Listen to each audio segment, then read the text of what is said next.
저희는 살면서 참 많은 결정들을 내리면서 삽니다. 인생은 결국에는 선택과 결정의 연속이라고 해도 과언이 아닌 것 같습니다. 근데 중요한 것은 예수님을 믿게 되면은 더 이 선택과 결정이 어려워진다라고 하는 것입니다. 왜냐하면 예수님을 알기 전에는 결국에는 내가 하고 싶은 대로 내가 원하는 것을 취하면서 그렇게 살아가면 됩니다. 그런데 예수님을 알고 나서는 하나님 뜻대로 또 하나님의 인도하심대로 우리가 살아가기 위해서 그냥 내 자신의 생각대로 살아가는 것이 아니라 정말 철저하게 매 순간순간마다 하나님께 묻고 또 하나님 앞에 엎드리고 또 시간을 보내는 그런 자리들이 여러 연속으로 이렇게 있게 됩니다. 그래서 그냥 내가 보기에 좋은 결정이 아닌 하나님께 정말 영광이 될 수 있는, 하나님 보시기에 좋은 그런 결정을 내리기 위해서 우리가 참 노력을 하는데, 근데 한 가지 더해지는 것은 그냥 나 혼자 결정하고 살아가는 것이 아니라 예수님을 믿게 되면은 우리가 공동체 안에서 살아가게 됩니다. 그리고 그 공동체 안에서 우리가 또 많은 결정들을 그냥 내리는 것이 아니라 한 마음 한 뜻으로 내려야 할 때가 굉장히 많이 있습니다. 이 교회 공동체라고 하는 것이 참 다양한 사람들이 다양한 배경 속에서 모여서 한 마음 한 뜻으로 그렇게 앞서거니 뒤서거니 하면서 나가는 것인데, 그래서 하나님 나라를 위해서 그렇게 살아가는 것인데 그것이 참 어려운 것 같습니다. 특히 서로 의견이 갈라지고 또 생각이 좀처럼 좁혀지지 않을 때 우리는 어떻게 하나님의 뜻에 합한 그런 결정을 내릴 수가 있는 것일까요? 어떻게 매 순간마다 우리는 하나님의 뜻을 분별하면서 살아갈 수 있을까요? 이 민수기 13장은 우리에게 하나님의 뜻을 우리가 어떻게 분별하고 또 그 뜻에 따라 어떻게 순종할 수 있는지를 참 분명히 가르쳐주는 그러한 본문입니다.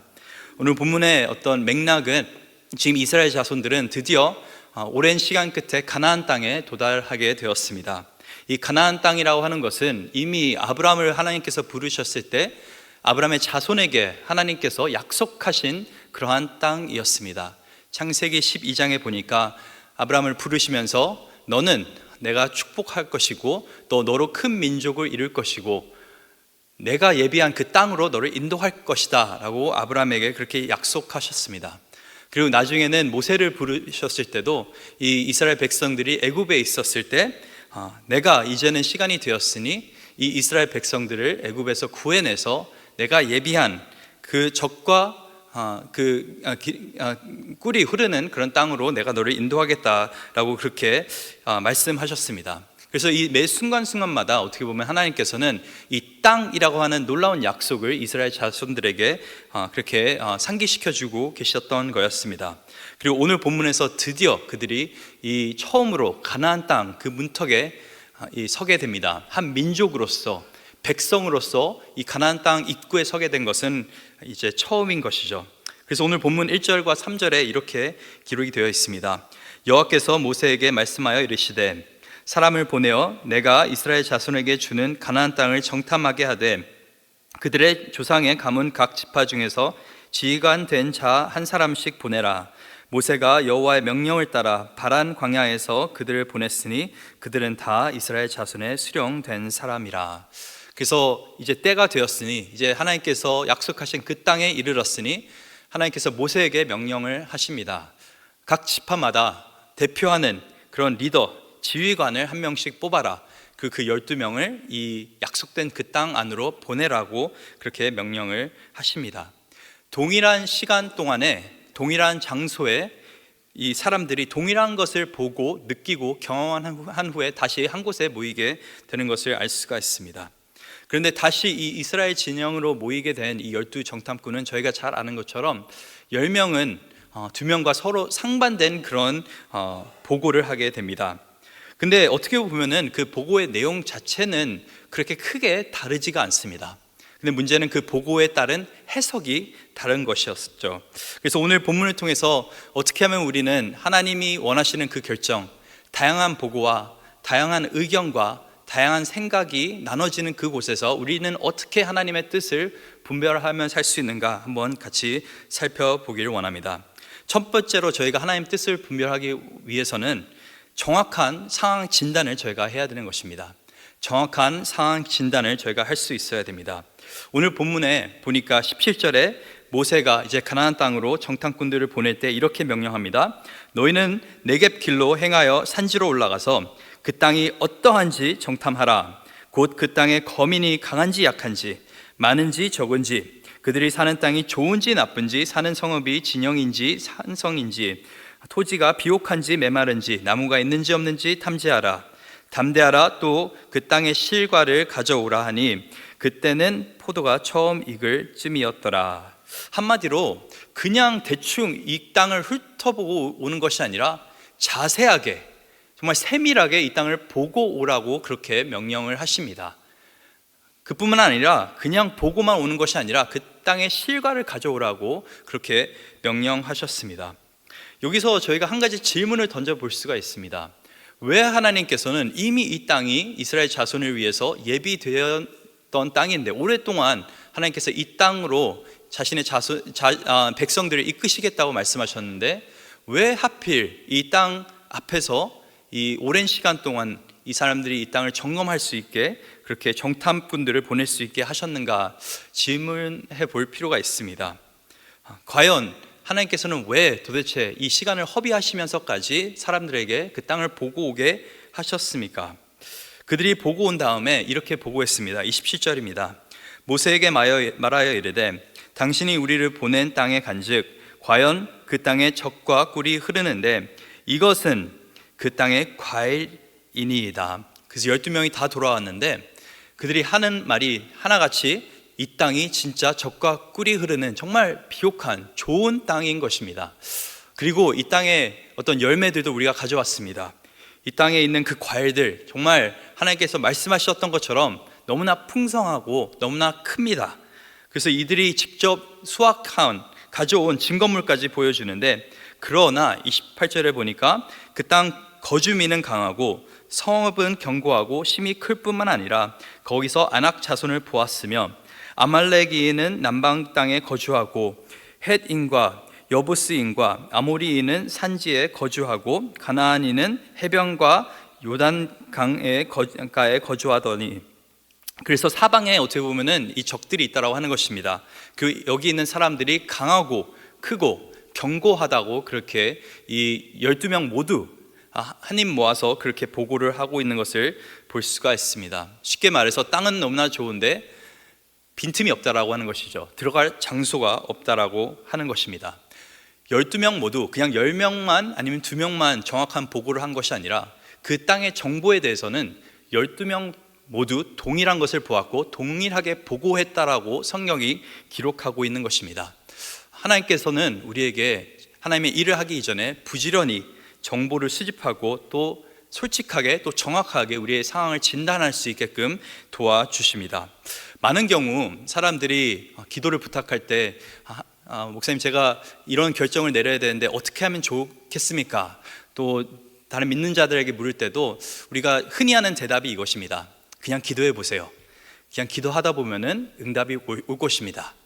근데 물론 기도하는 것이 하나님의 응답 또 인도하심을 받는데 너무나 중요한 것입니다. 그런데 어떤 경우에는 이 정보를 수집하는 것, 나의 상황을 판단하는 것, 그것 자체가 너무나 세속적이고 믿음이 없는 행동이라고 생각할 때가 굉장히 많이 있습니다. 그래서 그냥 백지 상태에서 무지 상태에서 내가 하나님 뜻을 구해야지 정확하게 하나님 뜻을 알 수 있다라고 생각하는 경우가 있는데, 근데 많은 경우 성경에 보면은 하나님께서는 그 하나님의 백성들에게, 하나님의 사람들에게 정확하게 그 상황이 어떤 상황인지 보라고 말씀하십니다.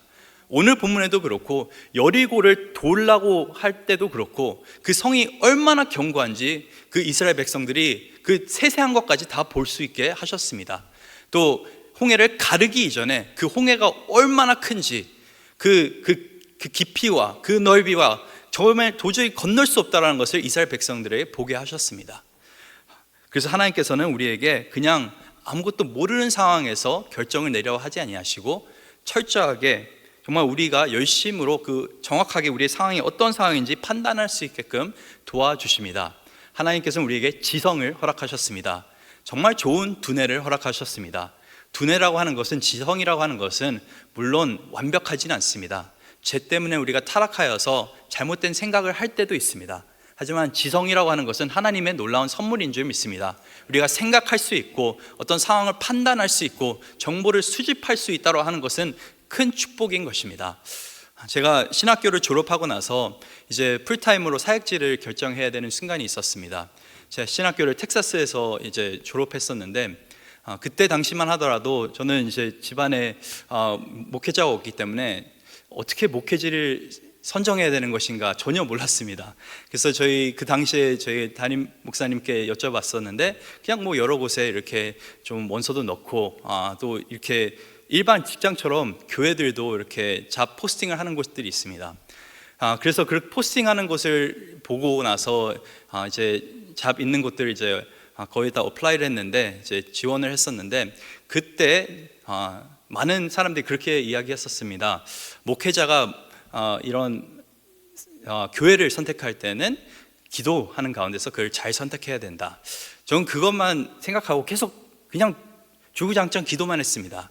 과연 어떤 이름이 머릿속에 떠오를까, 어디로 가야 하는 것인가 막 기도했었는데, 근데 나중에 이 얘기 들어보니까 좀 어떤 사역지를 놓고 또 여러 가지 옵션이 어떤 것들이 있는지를 보고 놓고 기도해도 된다고 그렇게 말씀하시더라고요.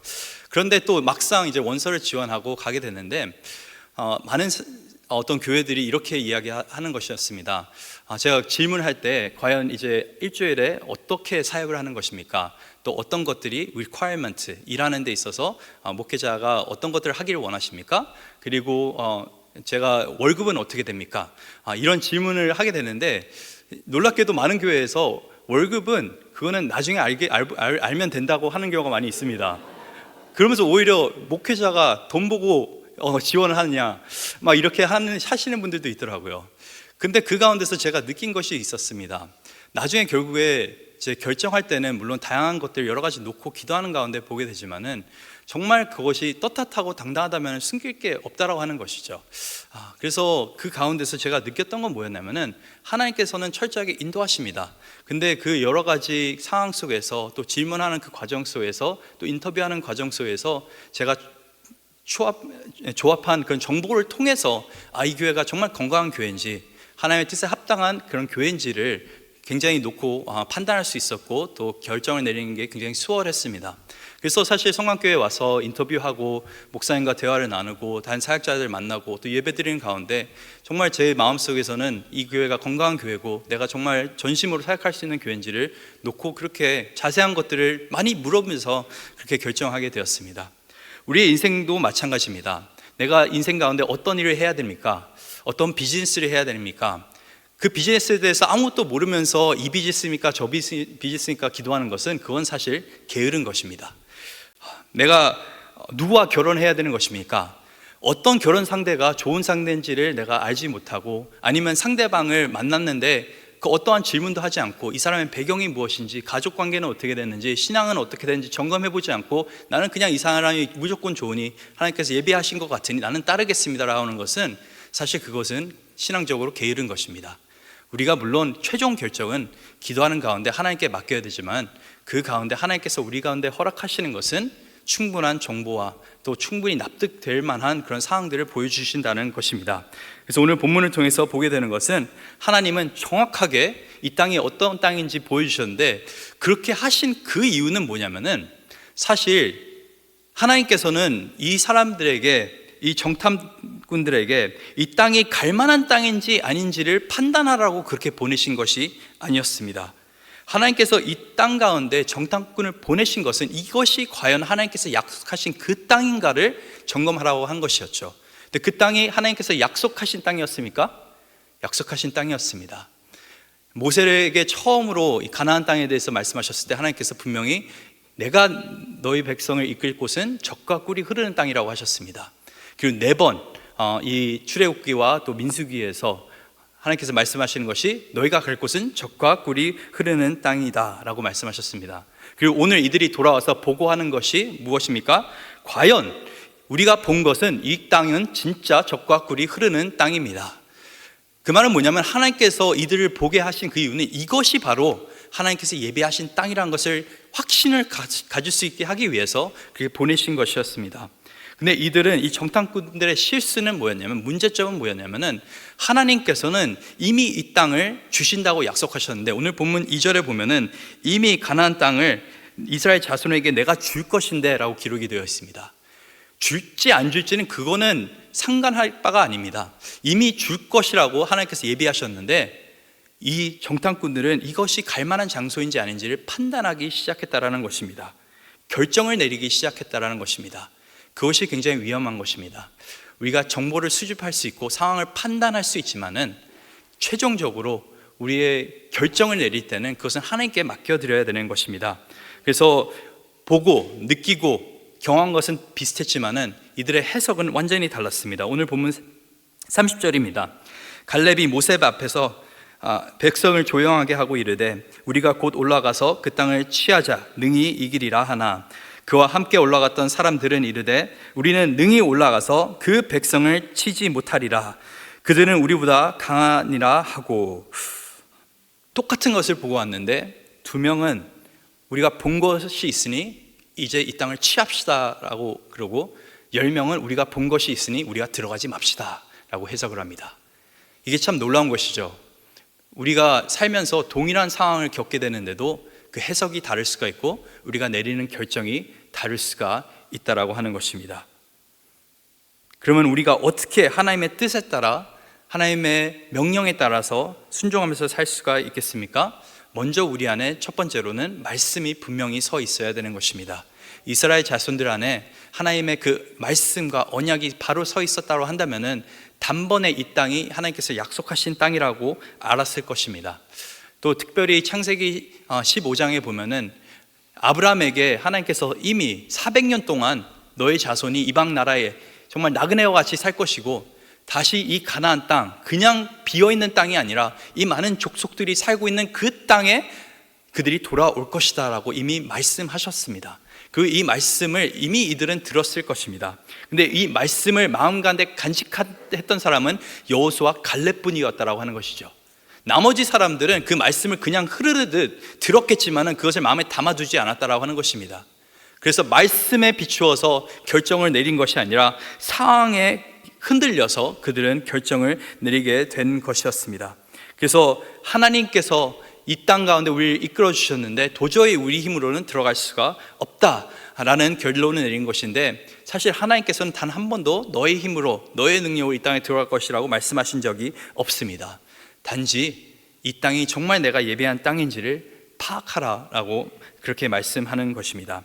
그래서 우리는 스스로 정확한 상황을 판단할 수 있을 뿐만 아니라 말씀을 통해서 하나님의 뜻을 분별할 수 있어야 되는 것이십니다. 그래서 말씀 안에서 바로 서 있는 것, 말씀으로 충만한 것이 어떻게 보면은 하나님의 뜻을 분별할 수 있는 가장 첫 번째 단추인 줄 믿습니다. 두 번째 단추는 바로 믿음입니다. 믿음이 중요한 이유는 많은 경우 하나님의 생각이 우리의 생각과 다릅니다. 하나님의 뜻이 우리의 뜻과 다르고 하나님께서 예비하신 그 길이 결코 쉬운 길이 아닐 때가 굉장히 많이 있습니다. 말씀에 따라 순종할 때는 정말 그 말씀에 의거해서 이게 정확한 그 약속의 땅이지만 인간적인 마음으로는 그것이 정말 죽음의 땅과 같은 것입니다. 이 땅에 들어갔다는 우리는 박살날 것인데, 그런 생각이, 인간적인 생각이 드는 것인데, 그 상황 속에서 나의 생각을 취하지 않고 하나님의 말씀을 취할 수 있는 것이 바로 믿음인 줄 믿습니다. 그래서 말씀과 믿음은 같이 가는 것입니다. 말씀이 없는 믿음은 우리를 아무 곳으로도 인도하지 않는 거고, 믿음이 없는 말씀은 우리를 어떤 행동으로도 이끌지 못하는 것입니다. 말씀이 있을 때 우리는 어디로 갈지를 알게 되는 것이고, 믿음이 있을 때 우리는 행동할 수 있는 그런 담대함이 생기는 것입니다. 그래서 이렇게 삶의 문제 가운데서 하나님을 볼 수 있는 자들이 결국에는 믿음의 결정을 내릴 수가 있는데, 그러지 못하는 사람들의 두 가지 특징이 있습니다. 눈에 보이는 그 문제만 보고 눈에 보이지 않는 하나님은 알지 못하는 사람들의 두 가지 특징. 첫 번째는 하나님의 일을 할 때 너무나 부정적이라고 하는 것입니다. 오늘 본문 31절입니다. 그들은 우리보다 강하니라. 또 이스라엘 자손들 앞에서 그 정탐한 땅을 악평하여 이르되 우리가 두루 다니며 정탐한 땅은 그 거주한 사람 거주민을 삼키는 땅이요 거기서 본 모든 백성은 신장이 장대한 자들이며. 그래서 우리가 그 봤던 사람들은 강한 사람이고 그 땅 자체도 저주받은 땅입니다. 거기에 들어갔다는 우리는 상킴당할 그런 땅인 것입니다. 그리고 그들이 정말 우리에 비해서 너무나 큽니다. 계속적으로 부정적인 말만 이 사람들이 하고 있는 것입니다. 신중한 것과 부정적인 것은 굉장히 다른 것입니다. 신중한 것은 그 상황을 정확하게 볼 수 있는 것인데, 부정적인 것은 자꾸만 안 된다라고 말하는 것입니다. 아까 말씀드린 것처럼 하나님의 말씀에 따라 우리가 움직일 때는 많은 경우 믿음이 요구가 됩니다. 우리의 생각을 뛰어넘어서 일하시는 하나님을 우리가 예배하기 때문에 그런 것입니다. 그런데 부정적이라고 하는 것은 자꾸 내 생각에 갇혀서 하나님의 뜻, 하나님의 일은 절대로 안 된다라고 하는 것입니다. 그래서 온갖 이유를 들면서 자꾸만 사람들에게 이거는 절대 안 돼라고 말하는 것입니다. 근데 문제는 공동체 안에 이런 부정적인 사람들이 있을 때는 자꾸 공동체 안에 그 분열이 일어나게 된다라고 하는 것입니다. 그래서 우리 안에 정말 믿음으로 우리가 시험이 들 때가 있다고 한다면은 이게 정말 맞는 길인가 저희 고민을 할 때가 있다고 한다면은 그냥 단순하게 이게 안 된다라고 생각하는 것이 아니라 더 나은 방법은 무엇일까라고 생각해 볼 필요가 있는 것입니다. 물론 그냥 정확하게 정말 안 되는 걸 수도 있습니다. 근데 문제는 안 되는 것에서 끝난 것이 아니라 우리가 어떤 방법으로 더욱더 하나님께 신실하게 나갈 수 있을 것인가를 고민할 필요가 있다라 하는 것입니다. 제가 생각하는 게 제 건축팀과 오랫동안 지금 같이 일을 하고 있는데 10년 동안 저희 교회가 건축을 놓고 기도한 줄 알고 있습니다. 그 10년 동안에 건축팀만 3번이 바뀐 걸 제가 스스로 경험을 했었습니다. 다른 사람들이. 그리고 모일 때마다 과연 이 건축이 맞는 것인가, 우리가 동네 안에 있는데 정말 이게 가능할까라는 그 의견들을 너무나 많이 저희가 나눴습니다. 그래서 안 된다 하는 그 이유들은 여러 가지 이유가 있었었죠. 근데 결국에는 기도하는 가운데 또 여러 가지 정보를 수집하고 상황을 판단했을 때 이게 사실 가능한 거구나 라는 것을 깨달았을 때, 그것을 믿음으로 우리가 나갔을 때는 하나님께서 일하시는 것들을 봤습니다.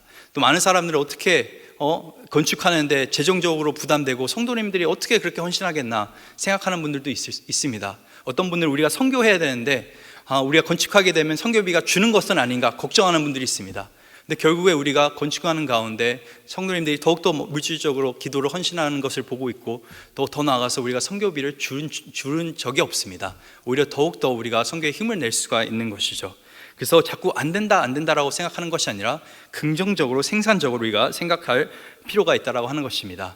그래서 얼마 전에 사실 그 선교 세미나를 저희가 참여했을 때 저는 개인적으로 굉장히 좋았습니다. 왜냐하면은 앞으로 우리 교회가 어떤 방향으로 선교를 더욱더 우리가 신실하게 하나님 뜻에 따라서 할 수 있을지를 고민하는 그 장에 우리가 그냥 무턱대고 이거 하면 좋겠습니다, 저거 하면 좋겠습니다 한 것이 아니라 지금까지 하나님께서 어떻게 우리를 이끌어 주셨고, 지금 우리의 현 상황은 어떻고, 또 앞으로 하나님의 말씀에 의해서 우리가 어떻게 하면 더 잘 나갈 수 있겠습니까 하는 그런 고민들을 우리가 하나님의 철저하신 그 말씀 속에서, 인도하심 속에서 한 뜻으로 나가는 그것들을 볼 수가 있었습니다. 그래서 우리가 계속적으로 하나님의 일할 때는 그냥 안 된다가 아니라 좋은 것들이 있는데 더 좋은 것이 무엇일까, 최선의 방법은 무엇일까, 자꾸 건설적이고 긍정적이고, 그리고 안 될 때는 더 좋은 방법을 생각하면서 그렇게 열심으로 하나님을 할 수 있기를 원합니다.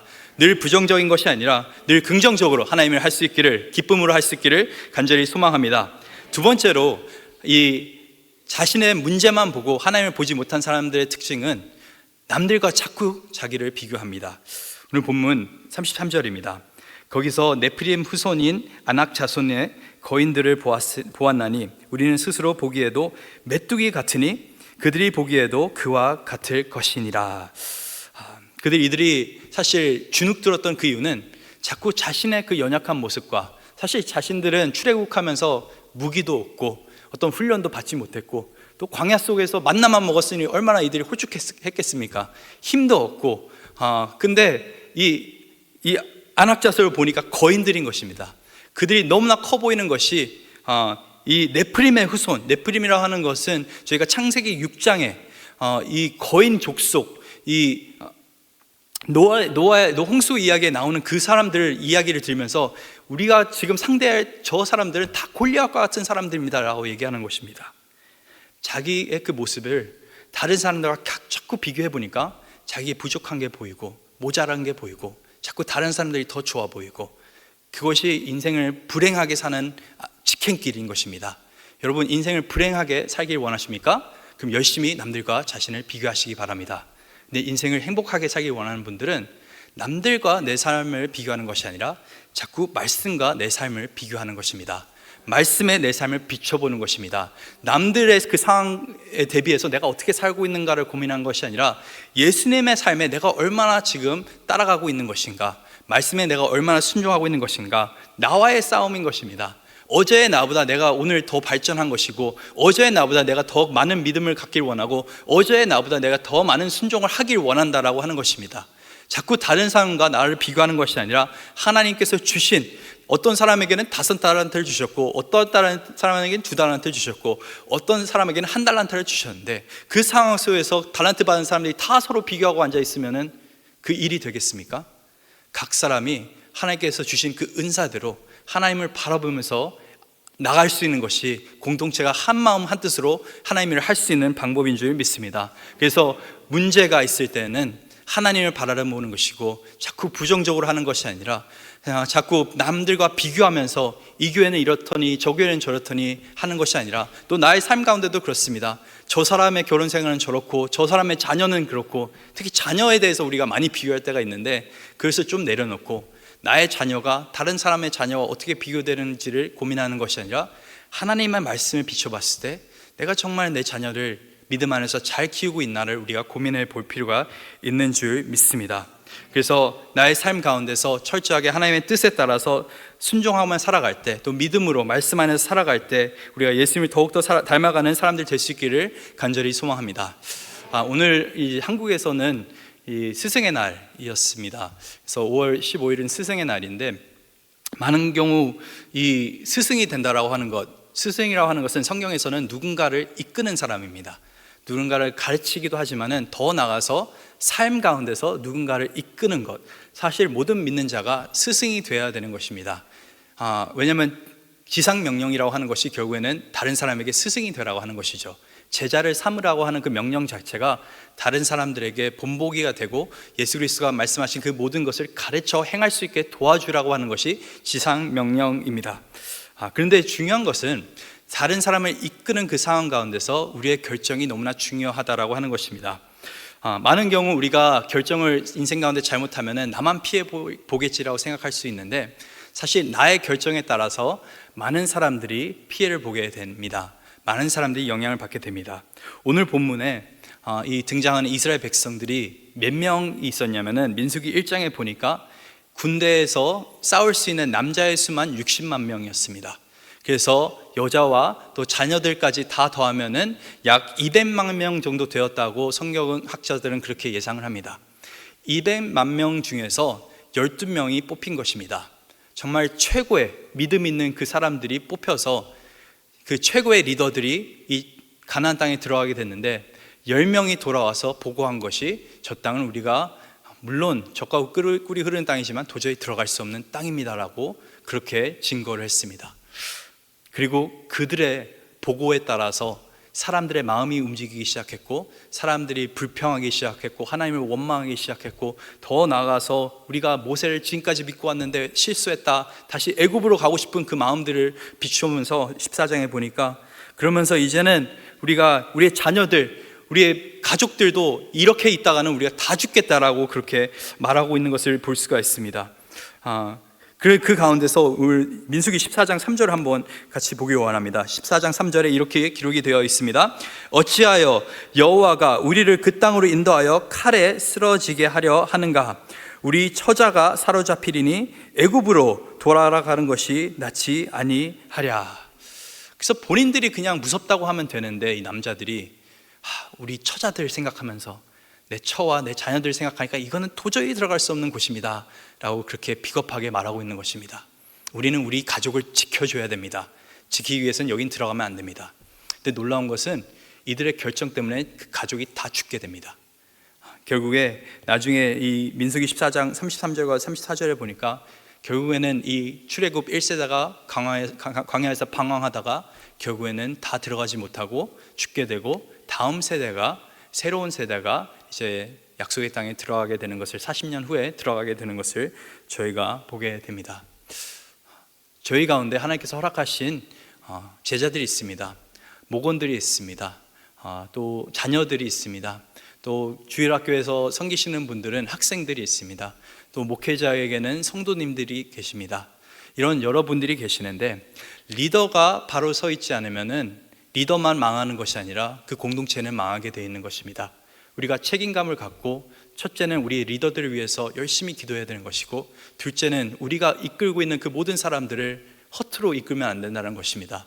전심을 다해서 이끌 때, 우리가 오늘 말씀에 따라서, 말씀과 믿음에 따라 우리가 선택할 때, 정말 그 인생을, 하나님께서 기뻐하시는 인생을 살아갈 때 그 다른 사람들에게도 선한 영향을 미치게 될 줄 믿습니다. 그래서 마지막으로, 그러면 이 대다수와는 다르게 어떻게 이 갈렙과 여호수아는 믿음의 결정을 할 수 있었는가? 민수기 14장 7절에서 9절 함께 살펴보겠습니다. 그들이 옷을 찢으면서 이렇게 고백을 합니다.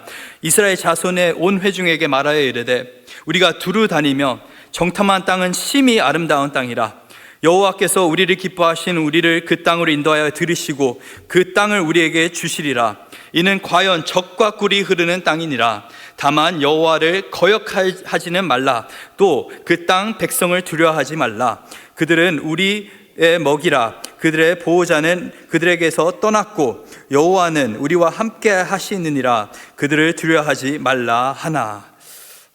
두 번이라 그들을 두려워하지 말라, 두려워하지 말라, 이렇게 말하는 이유가 뭡니까? 겉으로 봤을 때는 충분히 두려워할 만한 대상이기 때문에 그렇습니다. 근데 이들이 그래도 우리가 들어가자라고 하는 것은, 첫째, 이 땅은 분명하게 젖과 꿀이 흐르는 땅, 말씀에 의해서 우리가 들어갑시다. 두 번째는 하나님께서 우리와 함께 하시니, 이것이 약속의 땅이면은 이 땅은 그냥 우리가 들어가는 땅이 아니라 하나님께서 우리와 함께 들어가시는 땅입니다. 하나님께서 우리와 함께 하시니, 우리가 여호와는 우리와 함께 하시니 두려워하지 맙시다. 이것이 참된 믿음입니다. 우리가 많은 문제가 있을 때 하나님 앞에서 우리의 문제가 얼마나 큰지 고백할 때가 굉장히 많이 있습니다. 그런데 이제는 우리가 많은 문제가 있을 때 우리의 그 큰 문제에게 우리의 하나님이 얼마나 큰지를 고백해야 되는 줄 믿습니다. 다시 한번 말씀드리겠습니다. 많은 사람들이 하나님 앞에 자신의 큰 문제들만 내어놓는데, 믿는 자는 큰 문제 앞에 하나님이 얼마나 크신지를 선포하는 사람들입니다. 믿음 안에서, 말씀 안에서 오늘 나에게 건강의 문제가 있습니까? 또 아니면 가족 간의 화합의 문제가 있습니까? 내 자녀의 문제가 있습니까? 하나 되지 못하는 공동체의 문제가 있습니까? 내 진로의 문제가 있습니까? 여러 가지 문제, 삶의 상황들이 있는데 그 상황을 놓고 기도할 때 우리는 선포해야 되는 줄 믿습니다. 하나님께서 나와 함께 하시면 두려워할 필요가 없습니다. 중요한 것은 정말 여기가 하나님이 함께 하시는 곳인가, 그것을 분별하면 되는 줄 믿습니다. 그래서 사도 바울이 이렇게 로마서 8장에 이야기합니다. 그런즉 이 일에 대하여 우리가 무슨 말을 하리요? 만일 하나님이 우리를 위하시면 누가 우리를 대적하리요? 이 모든 일을 우리를 사랑하신 이로 말미암아 우리가 넉넉히 이기느니라.